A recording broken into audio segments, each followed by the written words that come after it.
Hi guys, welcome to my channel. नोंथांमोनखौ आंनि चेनेलाव बरायनाय जाबाय। स' दिनै आं नोंथांमोननि सिगाङाव मोनसे गोदान भिडिअ लानानै फैलायबाय।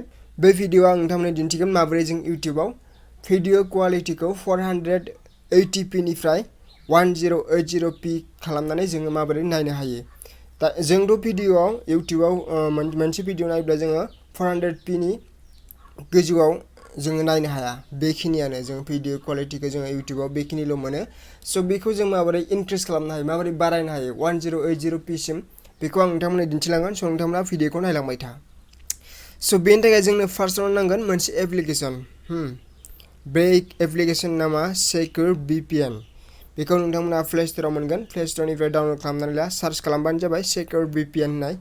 नै बिदि नुगोन नोंथांमोना सेक्युर VPN सार्च खालामबा बेखौ इनस्टल खालामनानै ला। आं खोन्थाग्रोनि मोनसे भिडिअ प्ले खालामनानै इउटिउबाव नोंथांमोननो। जेनेबा जों दायो नै पाबजिनि मोनसे आं भिडिअ नोंथांमोननो देखायनि। नायनो नोंथांमोननो नै भिडिअ क्वालिटियाव थांबा जों नै 480pल' जोङो मोनो, बेनि बारा जोङो मोना। बेखौ जोङो बे आं खोन्थानाय एप्लिकेसनखौ डाउनल'ड खालामनानै जोङो 1080p सिम जोङो बारायनो हागोन। स' नोंथांमोना भिडिअखौ नाय, आं खोन्थालांनि। स' दायो जोङो अपेन खालामोब्ला बेबायदि इन्टारफेस नुजागोन फार्स्टआव।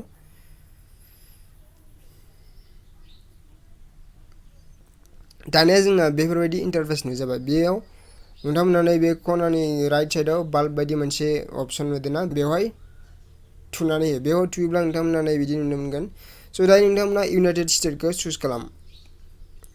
फार्स्टआवनो दङ इउनाइटेड स्टेट, बेखौ नोंथांमोना चुज खालाम। बेखौ थुबाथाय नै जोंना बिदि जाबाय, बेयो नै जोंना कानेक्टेड जाबाय। नोंथांमोना सायाव नुनो मोनगोन नै VPN। स' दायो जों नायनोसै बेखौ इउटिउबखौ अपेन खालामनानै नायनोसै।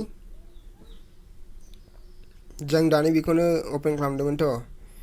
नायनोसै जायोना जाया नोंथांमोननो देखायनि आं। जोङो भिडिअ क्वालिटियाव थांनि। नायदो नै क्वालिटियाव जोङो थुनानै होनि। क्वालिटियाव थुयोब्ला नै नोंथांमोना नुनो मोनदों नै 1080p।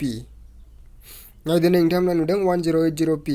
स' जोङो दहाय नुदोंमोन मा 480pल' नुदोंमोन जों, दायो जोङो नै 1080p बिसिम जोङो बेखौ भिडिअखौ फुल HD जोङो नायनो हायो इउटिउबाव बेफोरबायदि खालामनानै। स' नोंथांमोना बे एप्लिकेसनखौ डाउनल'ड खालामनानै ला, मोजां एप्लिकेसन, गाज्रि नङा। दिनैनि भिडिअआ बेखिनियानोमोन। जुदि नोंथांमोना भिडिअखौ मोजां मोनदोंब्ला चेनेलखौ साबस्क्राइब खालाम, लोगोसे लोगोफोरजों शेयार खालामनानै हो।